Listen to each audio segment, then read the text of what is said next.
7 steps how to start a bee farm for beginners in Africa in 2024. Beekeeping is a hobby that combines nature and science. Bees pollinate plants, so when you raise bees, you are also raising food. Starting a bee farm is not only profitable, but also good for the environment.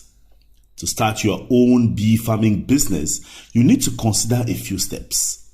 Here is a list of 7 steps you will need to take to start a bee farm in Africa in 2024.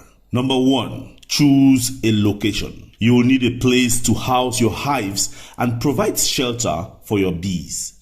Bees can be raised in any place if you can provide a proper home for them. Apiaries built specifically for honey production are usually located near large populations of wild bees.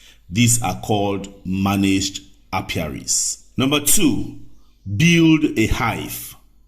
The next step is to build a hive for your bees.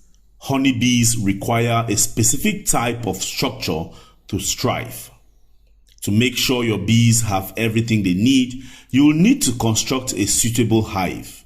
Hives come in various sizes and shapes. Larger ones hold more bees and are easier to manage.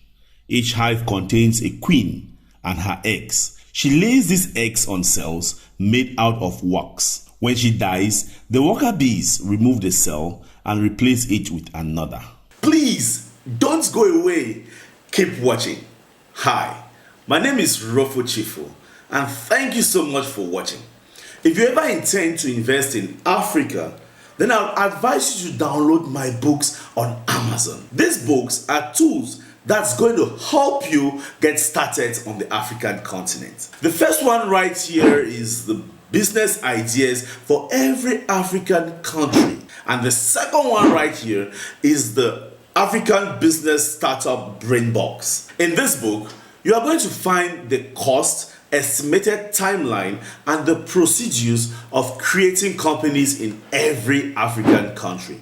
So you see, if you intend to invest in Africa, then you must have one of these tools. Don't go away. Number 3, provide food and water. Raising a bee means raising a life that balances our ecosystem.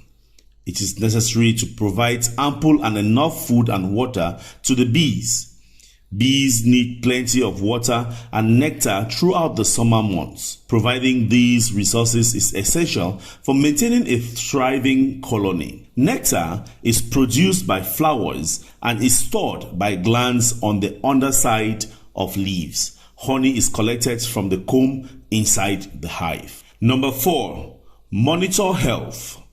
The next step is to monitor the bees. Now, as I mentioned that raising bees are like having a pet or raising a child, it needs constant monitoring. The health of your bees can tell you a lot about their environment.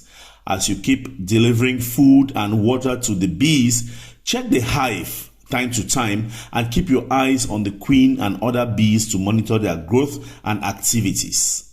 Number 5, harvest honey.